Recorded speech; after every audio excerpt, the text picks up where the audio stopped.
Padre, venimos otra vez delante de ti, Señor, para pedirte ahora que tú, bendito Dios, uses tu palabra, Señor, para hablarnos a nuestros corazones, Señor, para hablar directamente a nuestra conciencia, Señor, que tu Espíritu Santo empodere mis palabras en términos de lo que yo voy a expresar con sonidos, pero que sea tu palabra, Señor, llevando ese poder. Creemos literalmente lo que dice el apóstol Pablo, que el Evangelio es tu poder para salvación de aquellos que creen. Señor, usa este tiempo, usa tu palabra, prepara también nuestros corazones. Nosotros nos esforzaremos para con humildad y reverencia recibir lo que tú tienes para nosotros. Y te pedimos, Señor, que esto no se quede en información nada más en nuestras mentes, sino que baje a nuestros corazones, se conviertan en convicciones que nos lleven a vivir de una vida que dé más gloria a tu nombre. Te lo pedimos, Señor, en el nombre de Jesús. Amén. Este pasaje que vamos a explorar a continuación es como la continuación de lo que vimos la semana pasada en los versículos 2 al versículo 12, 1 al 12, pero el versículo 1 es esta introducción de quién escribe y a quién escribe esta carta. Y Santiago habló, vimos la semana pasada, de las pruebas externas, estas pruebas que Dios permite y usa para que nosotros crezcamos en madurez. Pero lo que vamos a ver ahora es a Santiago abordar las tentaciones internas. La semana pasada vimos las tentaciones externas, circunstancias que ocurren, que Dios permite para producir madurez en nosotros, pero existen las tentaciones internas y es lo que vamos a ver el día de hoy. Y esas tentaciones internas, nos advierte Santiago en este pasaje, producen caída y producen muerte. Yo he dividido este sermón en 4 partes, conforme a lo que veremos en el pasaje. Número 1, Dios no es la fuente de tus tentaciones, tu corazón lo es. Dios no es la fuente de tus tentaciones, es tu corazón. Número 2, el proceso del pecado siempre termina en muerte. Vamos a identificar esto en la lectura. Número 3, la bondad inmutable de Dios es una barrera contra las tentaciones. Y número 4, el Evangelio nos ha dado una nueva vida para vencer la tentación. Y de hecho, esto es de lo que quiero convencerlos. Cristo, mis hermanos, venció la tentación por nosotros y vive en nosotros, capacitándonos para vencerla también. Cristo venció la tentación por nosotros y vive en nosotros, capacitándonos para vencer la tentación. Así que, si me acompañan poniéndose de pie, por favor, vamos a leer Santiago 1, versículos 13 al versículo 18. Dice así la palabra del Señor: que nadie diga cuando es tentado, soy tentado por Dios, porque Dios no puede ser tentado por el mal y Él mismo no tienta a nadie, sino que cada uno es tentado cuando es llevado y seducido por su propia pasión. Después, cuando la pasión ha concebido, da a luz el pecado. Y cuando el pecado es consumado, engendra la muerte. Amados hermanos míos, no se engañen. Toda buena dádiva y todo don perfecto viene de lo alto. Desciende del Padre de las luces, con el cual no hay cambio ni sombra de variación. En el ejercicio de su voluntad, Él nos hizo nacer por la palabra de verdad, para que fuéramos las primicias de sus criaturas. Puede tomar su lugar. Gracias. El peligro es bien claro en este pasaje, mis hermanos. Cuando juntamos lo que vimos la semana pasada, las pruebas y las tentaciones, las pruebas que vienen a nuestra vida, surge este peligro, una prueba mal discernida. Si no entendemos bien lo que son las pruebas, puede convertirse en una tentación consentida. Dice aquí Santiago, cuando se consiente el pecado. Si no discernimos bien lo que son las pruebas de nuestras vidas, podemos llegar a ser tentados en medio de esas pruebas a pecar, a reaccionar ante esas pruebas de manera pecaminosa. Y Santiago no nos ofrece técnicas de autoayuda para lidiar con esto, sino que nos ofrece una sólida teología del pecado y una sólida teología del nuevo nacimiento, es lo que vemos en este pasaje, y ambos convergen o desembocan en el Evangelio. En primer lugar, lo que vemos en el versículos 13 al 14 es que Dios, dice Santiago, no es la fuente de tus tentaciones, tu corazón lo es. Que nadie diga cuando es tentado, soy tentado por Dios. Porque Dios no puede ser tentado por el mal y Él mismo no tienta a nadie. Dios no tienta a nadie, mis hermanos. Dios nunca te va a poner en una situación en la cual la única alternativa que tengas sea pecar.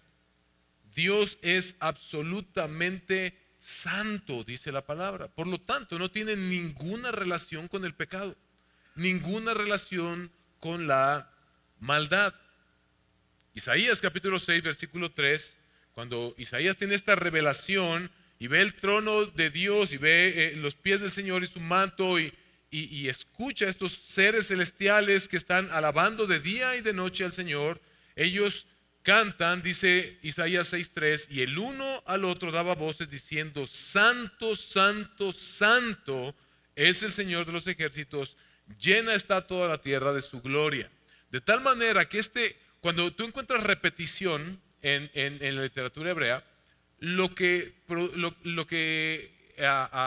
objetivo de hacer estas repeticiones es producir un énfasis, enfatizar algo.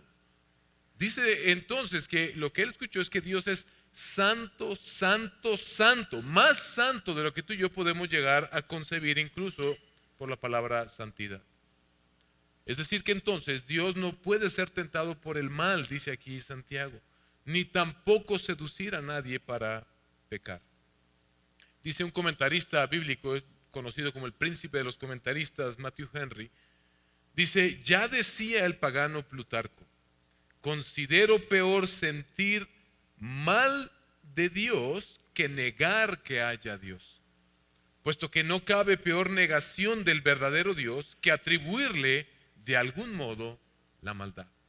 Es decir, que pensar que Dios quiere producir maldad en nuestras vidas o llevarnos a pecar es aún peor, es blasfemo, es aún peor que negar que existe un Dios. Por eso es que nadie puede decir: el Señor me puso en esta situación que me llevó a mí a pecar. Es dudar de la providencia divina, es cargar nuestra responsabilidad, nuestras culpas sobre Dios de una manera pecaminosa. Porque en todo lo que Dios hace, en todo lo que Dios permite, nos dice la palabra en Salmo 145, versículo 9, es bueno para todos. Dice: el Señor es bueno para con todos y su compasión sobre todas sus obras. Y Romanos capítulo 8, 28, todos lo recordamos, que para los que aman a Dios, todas las cosas colaboran para su bien. Estos a los que conforme a su propósito son llamados. Esto nos muestra que Él para con sus hijos es especialmente bueno. Entonces nosotros como cristianos jamás pudiéramos mencionar o llegar a creer algo como que Dios nos prueba para pecar. Dios prueba para purificar nuestra fe. Lo vimos la semana pasada, pero nunca nos tienta para destruirnos. Así que culpar a Dios por el pecado es blasfemo, mis hermanos. Es negar su carácter, su santidad, su bondad, su misericordia, su carácter compasivo. Y es cerrar la puerta para un arrepentimiento verdadero. Muchos pecados en nuestras vidas puede ser que no hayan llegado a su resolución bíblica, es decir, muchos pecados pueden estar albergados en nuestro corazón y nosotros podemos estar siendo afectados por esos pecados porque pensamos que es parte de lo que Dios nos ha dado. Así me hizo Dios. Ahora, pudiéramos esperar, cuando pasamos al versículo 14, que Santiago culpara al diablo de el pecado, de las tentaciones. Ahora, la Biblia no niega la participación de Satanás. Lo vamos a ver ahorita más adelante. Pero Santiago no nos dice, no culpes a Dios por tus pecados, culpa al diablo. No, lo que él procede a decir es a decirnos que el problema está en nuestro interior, en nuestro corazón. En lo que dice Santiago, que la fuente de la tentación está en nuestro interior. La fuente de tus tentaciones, mi hermano y mi hermana, están en tu interior, habitan allí, ya están allí. La Biblia nos muestra que como seres humanos nacemos con una naturaleza pecaminosa. Piensa en un bebé, siempre pongo el mismo ejemplo, pero es el más sencillo de entender. ¿Quién les enseña a dar el manotazo, a arrebatar lo que no es suyo, a hacer berrinches de tal manera que controlen una casa completa? ¿Quién les enseña eso? Nadie. Esa naturaleza pecaminosa está en nosotros. Dice Santiago que esas tentaciones surgen de nuestras concupiscencias, es la palabra que utiliza aquí. Y la raíz griega de esta palabra significa concupiscencia, es estos deseos carnales, esta codicia carnal que puede haber nosotros, lascivia, pasiones que existen dentro de nosotros, anhelos carnales que ya existen dentro de nosotros. Ahora, Dios colocó deseos en nuestro interior. Nuestra alma anhela y desea cosas. Eso no es intrínsecamente malo. Por eso Dios nos hizo a su imagen y su semejanza. Piensa en una mojarra, y ahorita voy a tomar esa ilustración más adelante, pero piensa en una mojarra. Esa mojarra puede tomar ciertas decisiones en su vida, pero son instintivas. Pero nosotros tenemos una mojarra no quiere ser abogada, no quiere ser arquitecta, no quiere ser doctora. Una mojarra no quiere, no está preocupado por si hay guerra en Irán o en Venezuela, donde sea. Y piensa en la mojarra. Más adelante vamos a hablar otra vez de la mojarra. Pero tú y yo sí tenemos estos deseos que Dios ha colocado en nuestros corazones. No es intrínsecamente malo, pero afectados por la naturaleza pecaminosa es cuando se pueden convertir en algo muy malo para tu vida, que te lleva a pecar. Es interesante las analogías que usa Santiago aquí, cuando dice que, vea cómo lo dice, sino que cada uno es tentado cuando es llevado y seducido. Igual, la palabra en el original de llevado tiene que ver con ser arrastrado, ser atraído de una manera estratégica, como en la caza o como en la pesca. Cuando un cazador de esos que ponen trampas, ponen un cebo y a lo mejor el conejo está ya escondido en su madriguera y hay que hacerlo salir, hay que arrastrarlo hacia afuera y luego seducirlo con una carnada, poner algo que lo atraiga para que venga y meta la pata y se le quede atorada con la trampa. Nuestro corazón percibe esa carnada y siente ese jalón hacia, allá hay algo que se me antoja, algo que quiero hacer, algo que me atrae, algo que promete que me va a dar una satisfacción. Y de la misma manera somos arrastrados y somos seducidos. La palabra seducción que utiliza acá es la misma que se utiliza cuando un hombre quiere seducir a una mujer quiere seducir a un hombre. Y Santiago nos está recordando, todo eso está en tu interior.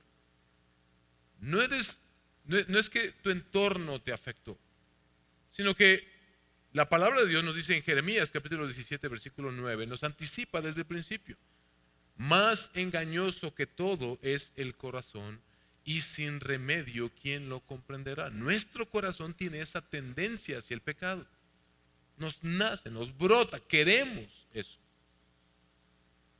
Y lo que Santiago está diciendo aquí entonces es que esa tentación se va a presentar ante nosotros como esa carnada para arrastrarnos, para provocar nuestros deseos normales a convertirlos en deseos pecaminosos. Esa carnada no solamente nos atrae, sino también cuando los cazadores ponen una trampa, regularmente esconden. Piensa en esas trampas que se activan y muerden la pata del oso, de lo que vaya a caer. y está este metal que atrapa la pata. Regularmente esconden eso con paja, con ramas, con lo que sea, para que no sea evidente y que lo que veas sea solamente el beneficio que te está ofreciendo. Pero eso es justamente lo que hace Satanás con nosotros. Esconde ese hecho de que si nosotros cedemos ante la tentación, finalmente lo que recibiremos es sufrimiento y castigo. Es la carnada lo que atrae. Piensa en Lot, lo vimos en Génesis capítulo 13. Si Lot nunca hubiera ido o sea, tal vez Lot jamás hubiera ido a Sodoma y Gomorra, si él no hubiera sido seducido por el hecho de que vio que estos campos, cuando Abraham le da a escoger, él fue seducido por el hecho de que toda la llanura, dice el versículo 10 del Jordán, toda ella era de riego. Él vio un beneficio. ¿Es propiamente malo esto? No, pero vemos cómo esto se terminó convirtiendo en una tragedia en su vida. Cuando David vio a la esposa de su vecino, todos conocen la historia, él está en esta azotea, es el rey, él debería haber estado en la guerra en ese momento, pero él ve a Betsabé, codicia a esta mujer. Tal vez él nunca hubiera cometido ese pecado que cometió con ella si hubiera visto de antemano la trampa, si hubiera visto las consecuencias que eso iba a traer. Todos conocemos las consecuencias: la muerte trágica del bebé, el hijo de Betsabé, el asesinato de uno de sus mejores soldados, más adelante la violación de su hija Tamar, todo lo que vendría allá atrás. Aquí retomó a la mojarra. Si la mojarra, cuando ve el anzuelo con esa lombriz o lo que le pongan para ser atraída, se pudiera ver a sí misma en el sartén siendo dorada junto con unas papas ahí alrededor, jamás mordería ese anzuelo. Y esta es la manera en que Santiago nos está mostrando que Satanás actúa contra nosotros. La carnada hace que no veamos las consecuencias del pecado antes de cometerlo. Pero cuando Jesús fue tentado por Satanás en el desierto, Jesús siempre trató con la tentación de la manera correcta. ¿Recuerdas cuál fue la reacción de Jesús ante las tentaciones de Satanás? 3 veces dijo él: escrito está. Porque mira, desde el punto de vista humano, y esta es la tentación, dentro de la tentación en la que podemos caer, es tratar de ver las tentaciones de manera razonable, justificar nuestro pecado. Pues ¿cómo quieren que no haga esto si mira lo que estoy enfrentando? Si ya saben que el niño es risueño, ¿para qué le hacen cosquillas? Podemos llegar nosotros a justificar: es que yo así soy, ¿para qué me tienda? Así es mi carácter, así reacciono yo ante las circunstancias. Podemos justificar: mira mi necesidad, ¿cómo quieres que no robe? Mira mi situación, ¿cómo quieres que no cobre venganza sobre una persona? Pero Jesús no respondió así. Él respondió: escrito está. Era bastante razonable la tentación que Satanás ponía delante de Jesús. Te estás muriendo de hambre, convierte estas piedras en pan. Es sencillo, para ti es fácil. Pero Jesús respondió: escrito está, no solo de pan vivir el hombre, sino de toda palabra que sale de la boca de Dios.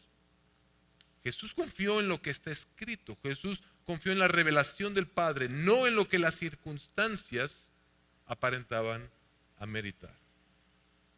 Por eso tú y yo tenemos que ser gente de la Biblia, gente de la palabra, que conocemos la palabra, que nos alimentamos de la palabra, porque de ahí vamos a obtener la sabiduría para enfrentar estas diferentes pruebas. Tú debes leer la Biblia no porque eres cristiano, hay que leer 20 minutos al día la Biblia para que... No es por eso, es para que obtengas esa sabiduría y esos lentes del Evangelio que te ayuden a identificar esas carnadas previamente. Y así como los que somos ochenteros, cuando veíamos a León con su espada del augurio, déjame ver más allá de lo evidente, La Biblia sí te permite ver más allá del obediente. La Biblia te advierte, si tú vives de esta manera pecaminosa, si tú caes en este pecado, tomas la decisión de caer en este pecado. Estas van a ser las consecuencias. Ahí está. Y tú y yo, en lugar de morder la carnada como la mojarra, podemos ser una mojarra más trucha que puede verse en el sartén y dice, yo no quiero terminar allí. Y Santiago nos está diciendo entonces, no basta con que lo que se necesita no es que tus circunstancias cambien, sino que tu corazón sea informado por la palabra del Señor. Esto me lleva al segundo punto del sermón. El proceso del pecado siempre termina en muerte, mis hermanos. Eso es lo que vemos en los versículos 15 al 16. Después, dice, después de lo de la carnada, cuando la pasión ha concebido, da a luz el pecado, y cuando el pecado es consumado, engendra la muerte. Es claro lo que está diciendo allí. Cuando habla de estas pasiones, es lo mismo que las concupiscencias, cuando estos deseos desordenados vienen a nuestras mentes, cuando somos llevados por la carnada, seducidos, empezamos a saborear lo que está en el anzuelo, lo que está en esa carnada es lo que saboreamos, pero no somos capaces de ver lo que viene más adelante. Y dice Santiago, el problema es que eso produce, concibe, da a luz. Entonces, este es el proceso. Está la carnada delante de ti y tú tienes ese tiempo en el que tú vas a tomar la decisión si la muerdes o no. Si tu corazón, tu mente está bien informada con la palabra del Señor, tú vas a poder saber, yo no quiero ser una trucha en el sartén, yo quiero vivir en la voluntad de Dios, pero tomas una decisión, saboreas eso y dices, ¿me lo voy a comer o no me lo voy a comer? ¿Voy a tragar ese anzuelo o no voy a tragar ese anzuelo?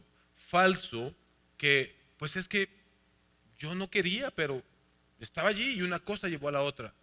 No, siempre llegamos a este punto, a esta bifurcación en la que está el camino hacia un lado izquierdo y el camino hacia el lado derecho. Siempre llegamos a ese punto, aunque sean milésimas de segundo, tenemos esa conciencia, lo saboreamos y tomamos la decisión. Y dice ahí Santiago, ahí es donde se concibe el pecado. Toma la decisión de, sí, le voy a contestar así, me cueste lo que me cueste, se lo merece. A mí no me va a andar hablando así esta persona.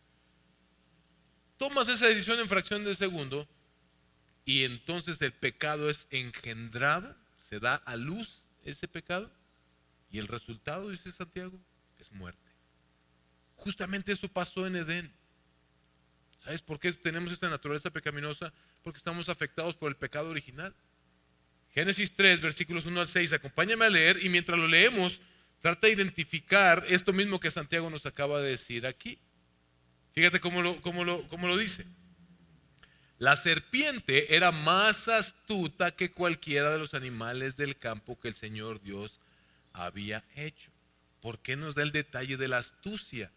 Pues porque mira el plan, mira la trampa que pone aquí la serpiente. Y dijo a la mujer, con que Dios les ha dicho, no comerán de ningún árbol del huerto. Número uno, empieza alterando la palabra del Señor.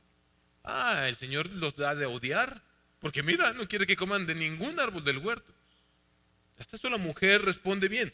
La mujer respondió a la serpiente, del fruto de los árboles del huerto podemos comer, de prácticamente todos. Pero el fruto del árbol que está en medio del huerto, Dios ha dicho, no comerán de él, ni lo tocarán para que no mueran. Este árbol que era representaba esa decisión de viviremos bajo el gobierno de Dios o tomaremos nuestras propias decisiones y viviremos bajo nuestras propias reglas. Pero ve lo que dice enseguida. Y la serpiente dijo a la mujer, ciertamente no morirán. Dios está exagerando. Él así es un exagerado. ¿Cómo crees que te va a matar? Tanto que le costó hacerte. Lo que pasa es que es un envidioso y no quiere que ustedes sean felices a su manera. Ciertamente no morirán, les dijo la serpiente. Versículo 5, pues Dios sabe que el día que de él coman, se les abrirán los ojos y ustedes serán como Dios, conociendo el bien y el mal. Dios tiene envidia, Él quiere estar solo ahí arriba y no quiere que ustedes sean como Él, por eso es que no quiere que lo coman. Satanás simplemente puso la carnada ahí delante. Y mira la reacción de la mujer, versículo 6. Cuando la mujer vio que el árbol era bueno para comer y que era agradable a los ojos y que el árbol era deseable para alcanzar sabiduría, tomó de su fruto y comió. Deseable para alcanzar sabiduría. Oye, ¿pero qué no era Dios quien habitaba con ellos? ¿No era Dios quien les transmitía su sabiduría? Sí, lo que la mujer vio es que era codiciable para vivir bajo su propia sabiduría, que es como vivimos hoy como humanidad. Y entonces ella concibió la idea, engendró el pecado. ¿Y cuál fue el resultado? Dice, también lo dio a su marido que estaba con ella. Todos sabemos lo que viene a continuación. Entra la muerte y el pecado a toda la humanidad. El apóstol Pablo, cuando habla de este pasaje de Génesis en 2 Corintios 11:3, mire cómo lo dice. Él cita este evento y dice, pero temo que así como la serpiente con su astucia engañó a Eva, las mentes de ustedes sean desviadas de la sencillez y la pureza de la salvación en Cristo. Satanás sí interviene. Ya están esos deseos pecaminosos en tu corazón y Satanás interviene sembrándote las ideas equivocadas. Siempre tratará de engañarte. Él es el engañador, dice la palabra de Dios, y él se propone atacarte en el área de tu mente. No, Satanás no tiene ningún interés, ni tiempo, ni los recursos, porque sus recursos son limitados. Hay cierta cantidad de demonios que tiene no tiene tiempo para ponerse detrás de la puerta de cada uno de ustedes para asustarlos en la noche y cuando entres y vas a prender la luz, ¡buu!, asustarte y salirte. No tiene ningún interés en hacer eso, sino sembrar estas falsas ideas acerca de Dios, decirte, no pasa nada, tú hazlo. El Señor es un exagerado. La carnada que él usó con Eva fue que el árbol prohibido era bueno y era agradable y que al comerlo ella obtendría verdadera sabiduría. Lo que olvidó Eva fueron las palabras del Señor. En Génesis 2:17, el Señor les había advertido, pero el día que de él comieres, ciertamente morirás. Ciertamente morirás. Esto es lo que dice la palabra de Dios, pero Eva escuchó a la serpiente. Ella desobedece a Dios, toma el fruto prohibido, lo come, lo comparte con su esposo y también Adán desobedece. Aquí hay muchísimo de lo que pudiéramos aprender acerca de la relación hombre-mujer y el orden que Dios ha establecido en un hogar. Pero vemos que Adán recibe esta confrontación directa y la maldición de parte de Dios.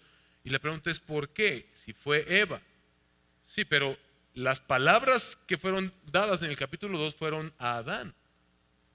Eva tomó el lugar que no le correspondía, sí, pero Adán, fíjate, Eva fue engañada, es lo que nos está diciendo el apóstol Pablo aquí, pero Adán tomó la decisión de pecar ya a sabiendas de lo que Dios le había dicho. Él no fue engañado por la serpiente, él pecó sabiendo lo que Dios había dicho anteriormente. Y eso fue lo que hundió a la humanidad en la tragedia del pecado que vivimos hasta el día de hoy. Ambos, Adán y Eva, experimentaron inmediatamente la muerte espiritual, esta separación de Dios, pero también entró en el mundo la muerte física. 1 Corintios 15:21, este hermoso pasaje acerca de la resurrección. Si quieres saber cómo van a resucitar los muertos, léelo. Ahí el apóstol Pablo nos trae este recordatorio de cómo todos mueren por causa de Adán. Por ese pecado es que todos tenemos que morir, pero en Cristo encontramos aquel espíritu vivificante, dice el apóstol Pablo. Así que la persona que muere sin Cristo va a experimentar la muerte eterna, el lago de fuego, lo dice Apocalipsis 20, lo puedes buscar después.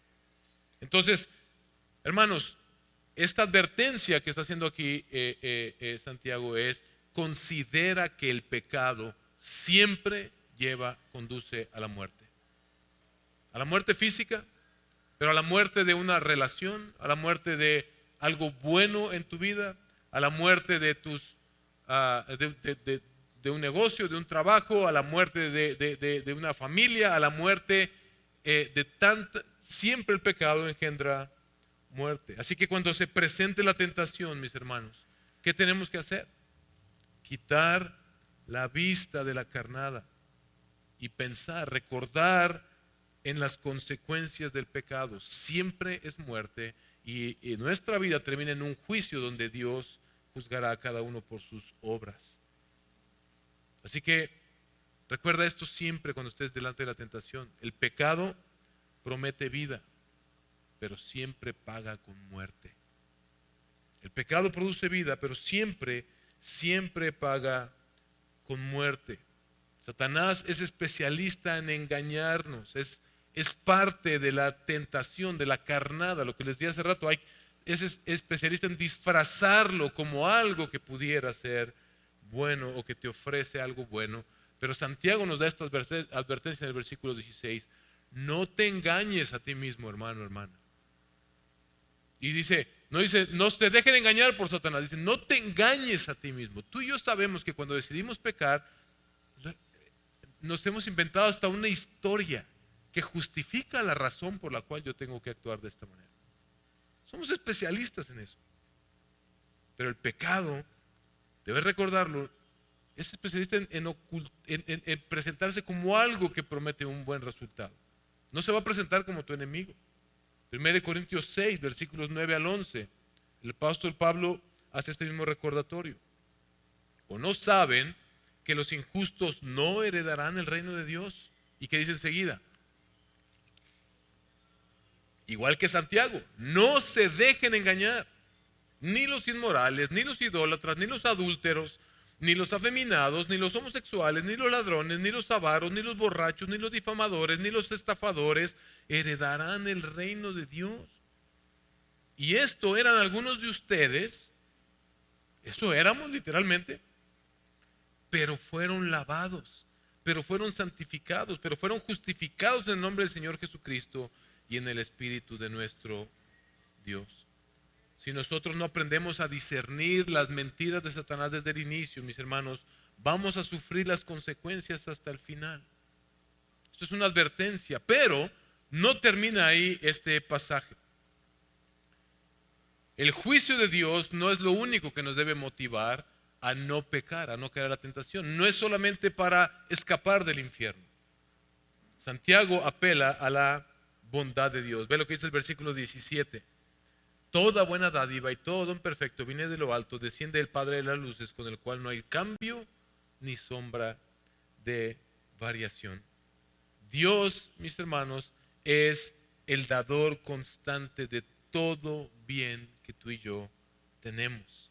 Ese es mi tercer punto. La bondad inmutable de Dios, inmutable significa que no cambia, es esa barrera contra la tentación.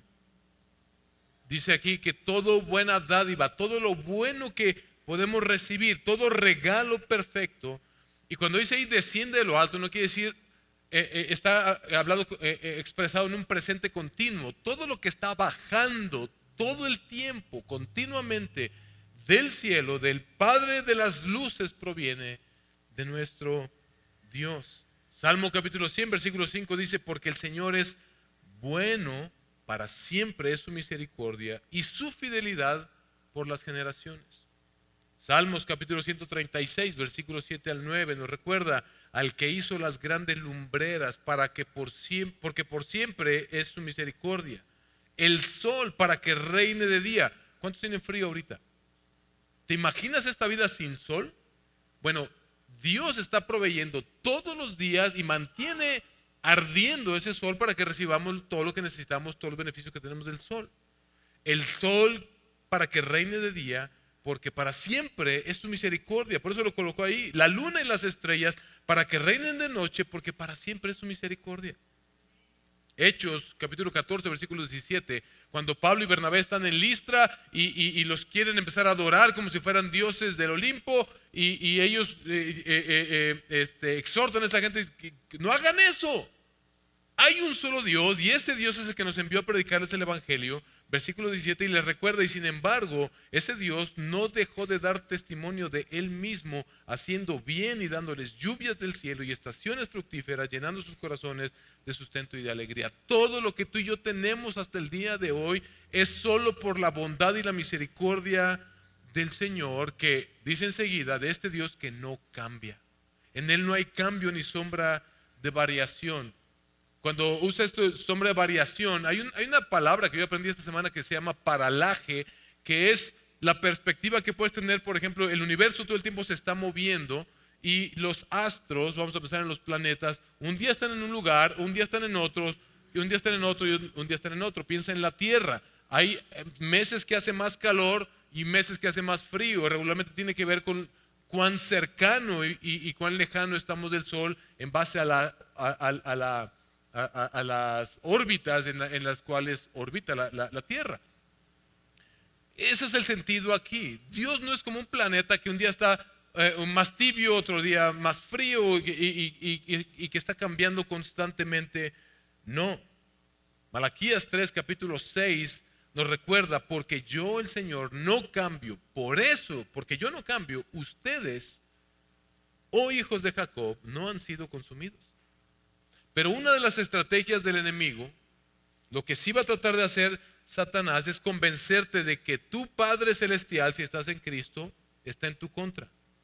De que no te ama lo suficiente y de que no te cuida lo suficiente porque no te da lo que tú piensas que Él debe darte. Piensa otra vez en aquel momento en Edén, cuando Satanás se acercó a Eva, ¿qué le insinuó? Dios no te ama. No, fíjate, si te amara, te permitiría comer de ese árbol. ¿Cómo te lo va a prohibir? Ella misma dijo, no, podemos comer de absolutamente todos los árboles, nomás de ese árbol no debemos comer. Ah, mira qué malo es Dios. ¿A qué te está llevando a Satanás por medio de eso? Desprecia todo lo que Dios te ha dado, y esto único que Dios está pidiendo, que es tu obediencia, es una maldad de Dios contra ti. Cuando Satanás tentó al Señor Jesús, lo provocó con la cuestión del hambre. Si tu Padre te ama, ¿por qué te tiene todo hambriento? ¿Por qué te hace ayunar? Si tu Padre te ama, ¿no crees que te va a rescatar si te avientas desde lo alto del templo? Pero Jesús conocía que la bondad del Padre no se vería expresada en si lo rescataba o no, si Él se lanzaba. Él le dijo a Satanás, escrito está, no tentarás al Señor tu Dios. La bondad de Dios, mis hermanos, recordar su bondad, su misericordia para con nosotros en Cristo, es esa valla, es esa barrera que nos protege para no caer en la tentación. Si tú y yo creemos verdaderamente que Dios es bueno, no necesitamos a nadie más, escucha esto, mucho menos a Satanás para suplir aquellas cosas que tú y yo pensamos que necesitamos. No, yo jamás le pediría algo a Satanás, pastor. Cuando caemos, cedemos ante la tentación y pecamos, estamos diciéndole a Satanás, dame tú lo que estás prometiendo. Somos tentados a justificar nuestros pecados en medio de las pruebas. Tengamos cuidado, hermanos, cuando entremos a la prueba, como vimos la semana pasada, tengamos cuidado de no pecar. Seamos conscientes, voy a ser tentado a hacer esto, a actuar mal, a que mi carácter domine la situación, a mentir. Voy a ser tentado a hacer trampa, voy a ser tentado a robar, voy a ser tentado a hacer aquello que es contrario a la voluntad de Dios. Ahí es donde nosotros tenemos que estar truchas para fortalecernos en la palabra del Señor. Y número 2, recordar que todo pecado conduce a la muerte. Y número 3, para recordar las bondades de Dios. Es la mejor manera en la que lo podemos enfrentar. Dice un hombre de Dios, no sé quién fue, es mejor padecer hambre dentro de la voluntad de Dios que estar saciado fuera de la voluntad de Dios. Porque una vez que tú y yo empecemos a dudar, Satanás quiere hacer esto en ti y en mí, hacerte dudar como a Eva de la bondad de Dios. Una vez que tú y yo empecemos a dudar de la bondad de Dios, vamos a ser atraídos por esa carnada de Satanás, y esos deseos que pueden ser normales dentro de nosotros pueden convertirse en pecados que nos lleven a la muerte. Moisés, si tú recuerdas, cuando Israel Él previene a Israel antes de que empiecen a disfrutar de todas las bendiciones de la tierra prometida. Él les previene y les dice, no se olviden de la bondad de Dios. Esto en Deuteronomio 6. No olviden lo que Dios ha hecho. ¿Has visto en la Biblia cuántas veces se repite, yo soy tu Dios que te saqué de la tierra de Egipto? Es Dios recordándoles, porque nuestra tendencia es a olvidar. Hoy en día tú y yo necesitamos ser recordados todos los días del Evangelio. Por eso debemos ser gente de la palabra, porque debemos recordarnos y predicarnos el Evangelio todos los días a nosotros mismos para recordar sus misericordias para con nosotros en Cristo Jesús. Mencioné a David hace un momento y la tentación de pecar con Betsabé y todo lo demás que trajo. Si David hubiera reconocido y hubiera recordado, él hubiera tenido presente en ese momento la bondad del Señor para con él, nunca hubiera tomado a Betsabé y cometido todos esos horribles pecados. Y no lo digo yo, se lo dijo el profeta Natán. Cuando él va y lo confronta, el profeta Natán en 2 Samuel 12, versículos 7 al 8, le dice, así ha dicho Jehová, Dios de Israel. Escucha esto, fíjate el lenguaje. Yo te ungí por rey sobre Israel y te libré de la mano de Saúl y te di la casa de tu señor y las mujeres de tu señor en tu seno. Además te di la casa de Israel y de Judá, y si esto fuera poco te habría añadido mucho más. Checa la repetición de palabras. Te di, yo hice esto, yo he hecho todo esto en tu vida. Dios había sido bueno con David, de lo que el profeta Natán está diciendo. Dios ha sido bueno contigo, pero tú lo olvidaste y mordiste la carnada.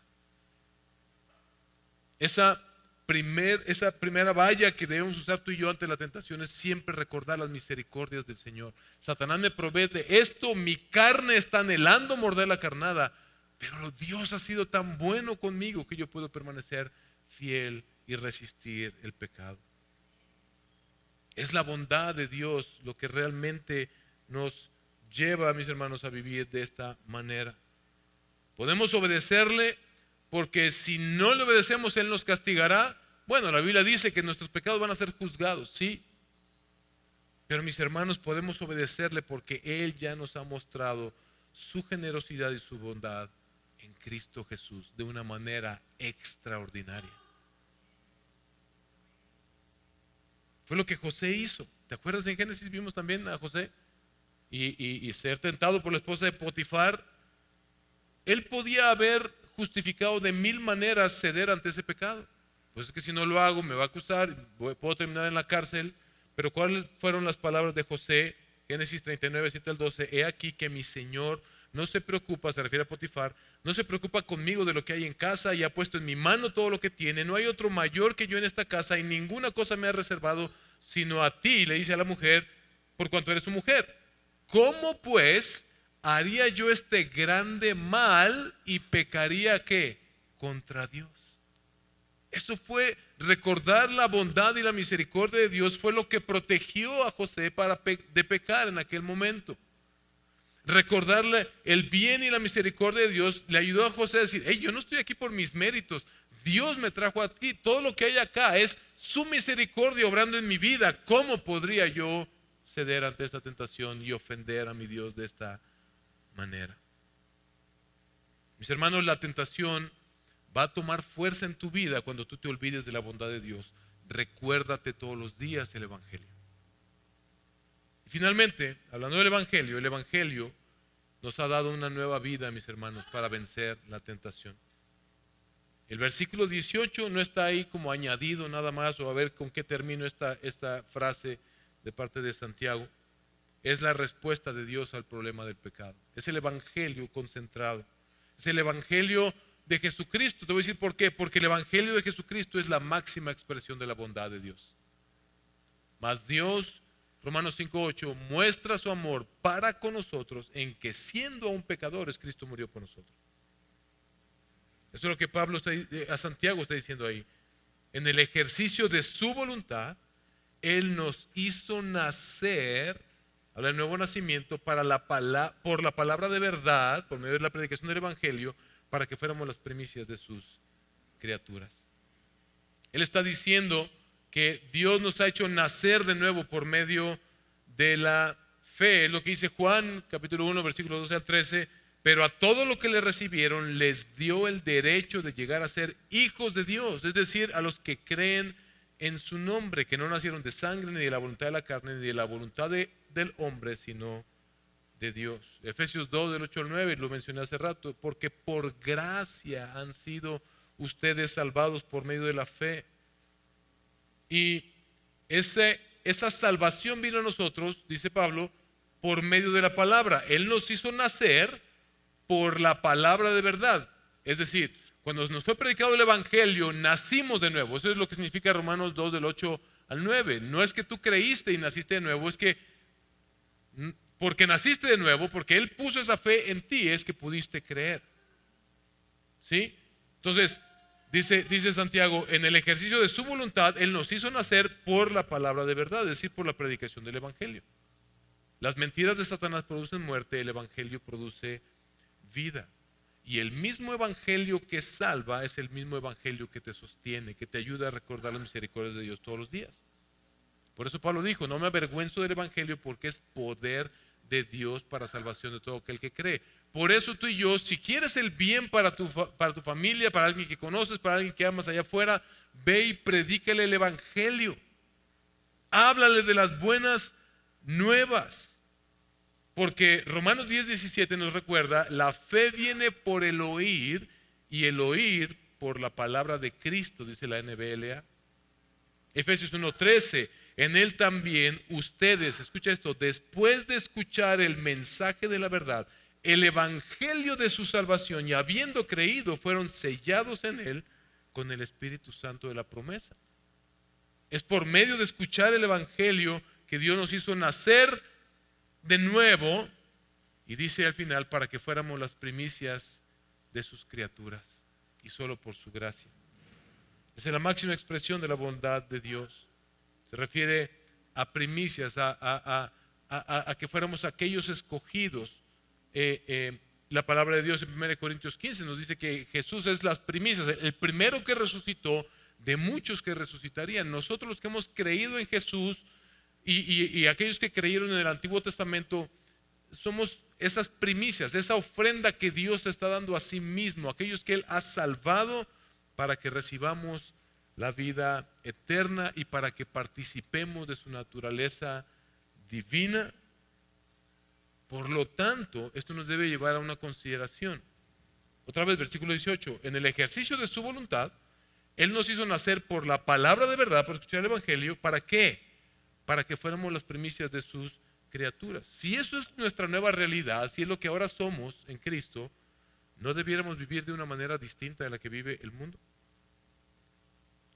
¿No debiéramos vivir de una manera distinta? 1 Tesalonicenses capítulo 5, versículo 5 nos dice lo siguiente: porque todos ustedes, los que han creído el evangelio, son hijos de la luz e hijos del día. No somos de la noche ni de las tinieblas. No podemos actuar como actúa el mundo porque nuestra realidad es otra. Efesios 5, versículo 8, mira lo que dice. Porque antes ustedes eran tinieblas, pero ahora son luz en el Señor. ¿Qué dice? Anden como hijos de luz. Ya no vivan bajo la esclavitud del pecado. Porque ya Cristo los hizo libres del pecado. Por Adán heredamos esta naturaleza pecaminosa y la muerte. Pero Cristo vino para darnos vida. Póngase de pie, por favor. Santiago nos ha presentado aquí dos nacimientos. El nacimiento del pecado, cuando somos atraídos por la tentación, es presentada como una carnada y lo concebimos en nuestra mente y engendramos el pecado. Ese pecado engendra muerte. Lo que nace del pecado engendra muerte. Pero también nos presenta al final un nuevo nacimiento que es de Dios, que produce vida. Cristo es presentado en Romanos 5 como el segundo Adán. Adán en el huerto de Edén, un huerto perfecto, donde Dios tenía esta relación perfecta con ellos, donde no hacía falta absolutamente nada, En ese huerto verde, exuberante, donde había todo lo que necesitaban y más, allí en las mejores condiciones, Adán cedió a la tentación y heredamos el pecado y la muerte. Pero Cristo, Mateo capítulo 4, en aquel desierto árido, hostil, Lucas lo presenta así como que demonios estaban ahí a su alrededor tentándolo. En ese desierto árido y hostil resistió la tentación, porque él entendía que la mayor expresión de la bondad de Dios no era que él salvara su vida y no fuera a la cruz, sino que él muriera por amor a ti. Adán escuchó la mentira y desobedeció, pero Cristo confió en la bondad del Padre y obedeció en tu lugar y en mi lugar. Por Adán vino la muerte, pero por Cristo vino la vida. Cristo es la vida para nosotros. Cristo venció la tentación por nosotros, mis hermanos. Y ahora vive en nosotros capacitándonos para vencerla también. No tenemos por qué vivir esclavos del pecado. El Evangelio nos dice que Cristo no solo murió por nuestros pecados, Él también vivió de una manera que modela cómo debe ser nuestra obediencia, nuestra lucha contra la tentación, y ahora está a la diestra del Padre intercediendo por nosotros para que no caigamos ante la tentación. ¿Recuerdas a Pedro? Él negó a Jesús, pero Jesús en la cena del aposento alto, al finalizar, Él le dice: Pedro, Satanás ha pedido tu alma para tentarte. Vas a ser zarandeado, vas a ser tentado, y la tentación va a ser negarme. Pregunta: ¿Pedro negó a Jesús, sí o no? Y Jesús se lo advirtió. Pero ¿cómo termina la vida de Pedro? Siendo un apóstol que da su vida por Cristo y una sólida roca de la fe cristiana, un pilar de la Nueva Jerusalén, un apóstol de Jesucristo. ¿Qué pasó ahí en medio? Jesús le dijo en aquel momento: Satanás ha pedido tu alma para ser tentado, para ser sacudido, pero yo he orado por ti. Y cuando regreses, ven y fortalece a tus hermanos. Jesús ya venció la tentación por nosotros, pero recuerda esto, hermano, hermana: vive en ti y te capacita para vencerla. No tienes por qué ser esclavo del pecado.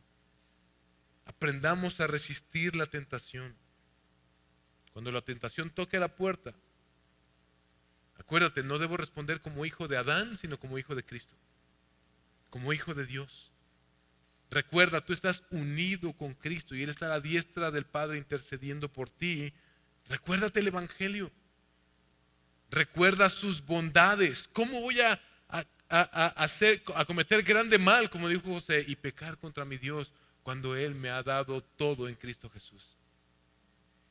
Aliméntate de su palabra para que seas experto en identificar las carnadas, las tentaciones, y puedas resistirla, para que te puedas ver. Yo no quiero ser una trucha en ese sartén del diablo. Yo quiero experimentar la gloria de Dios. Y recuerda, Él está a la diestra del Padre intercediendo por ti. Echa mano de tu intercesor. Pídele su ayuda. Señor, ayúdame, estoy siendo tentado a ver esto, a hacer esto, a mentir de esta manera, a robar de esta forma, a contestar de esta forma, a agredir, a insultar, a odiar, a no perdonar. Ayúdame. Tenemos a nuestro intercesor de nuestro lado. Mis hermanos, Cristo, ese mismo Cristo que venció la tentación por nosotros, ahora vive en nosotros y nos capacita para vencerla también.